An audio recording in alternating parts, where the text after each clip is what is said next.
শারদীয় দুর্গোৎসবের অষ্টমীতে হবিগঞ্জে ঐতিহ্যবাহী কুমারী পূজা অনুষ্ঠিত হয়েছে। মঙ্গলবার সকাল 10টা থেকে 11:30 পর্যন্ত জেলা সদরের রামকৃষ্ণ মিশন আশ্রমে 6 বছরের একটি মেয়েকে কুমারী রূপে পূজা করা হয়। এর আগে সকাল থেকেই জেলার বিভিন্ন মন্দিরে ভক্তদের উপচে পড়া ভিড় লক্ষ্য করা যায়। শেষ পর্যন্ত হাজারো লোকের সমাগম ঘটে।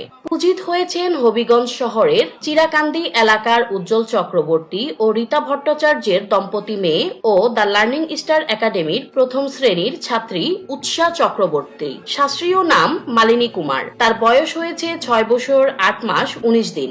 হিন্দু ধর্মাবলম্বীরা বিশ্বাস করেন কুমারী পূজার মাধ্যমে নারীত্বের পবিত্র রূপকে দেবী দুর্গার প্রতীক হিসেবে আরাধনা করা হয়। পূজার সময় বালিকা রূপে দেবীকে আর্চনা করে ভক্তরা সুখ, শান্তি ও সমৃদ্ধির কামনা করেন। শহরের কেন্দ্রীয় পূজা মণ্ডপে আয়োজিত কুমারী পূজা দেখতে ভিড় করেন হাজারো ভক্ত ও দর্শনার্থী। এ সময় ঢাকঢোল, শব্দ, শঙ্খধ্বনি ও উলুধ্বনিতে উৎসবমুখর পরিবেশের সৃষ্টি হয়। হবিগঞ্জ থেকে আইছি, আমি খুবই এক্সাইটেড এই পূজা নিয়ে, কারণ আমি জন্মের পর থেকে আজকে পর্যন্ত কোনোদিনও কুমারী পূজা দেখছি না। আমার মা, ভাই, বোন আমরা সবাই আইছি।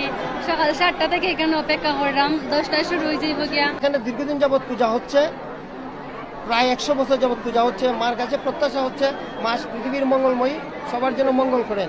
আমি প্রতি বছরই এখানে আসি কুমারী পূজা দেখার জন্য। কুমারীকে দেখে আমার খুব ভালো লাগে, আশা আকাঙ্ক্ষা জাগে।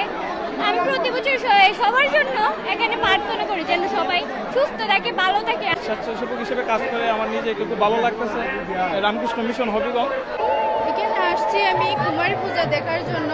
অনেক মানুষ হয়েছে, মানে অনেক কষ্ট হইতেছে, দেখতে পারতেছি না। আমি হবিগঞ্জ থেকে আসছি, এখানে কুমারী পূজা দেখার উদ্দেশ্যে আসলাম।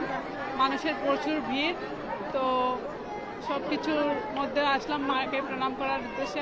হবিগঞ্জ কুমারী পূজা দেখার লাগে আমি খুবই উৎসাহিত এবং মার চরণে মায়ের দর্শন করার লাগে আইছি। আমরা অনেক ঘুরে আইছি, আমরা সবাই সপরিবারে আইছি।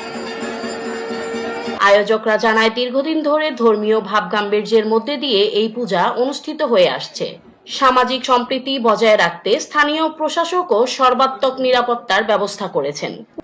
আমরা সিসিটিভি ক্যামেরা, নিরাপত্তা মনিটরিং টিম, স্বেচ্ছাসেবক নিয়োগ, সন্দেহজনক কোনো বস্তুর উপস্থিতি জানানো, সার্বক্ষণিক বিদ্যুৎ সংযোগ, তারপর ফায়ার সার্ভিসের সাথে অগ্নি নির্বাপক ব্যবস্থা রাখা, ইভটিজিং, যাবতীয় যত কিছু করা সম্ভব একটা পূজা মণ্ডপের সার্বিক নিরাপত্তার জন্য এইবার আমার কাছে মনে হয়েছে কোনো কিছু বাদ নেই। আমরা সার্বিক সব নিরাপত্তা সবকিছু নজরে আসছে। পূজা শেষে দেবীর আশীর্বাদ কামনায় ভক্তরা প্রণাম ও প্রসাদ গ্রহণ করেন। আয়না 24 নিউজ, হবিগঞ্জ।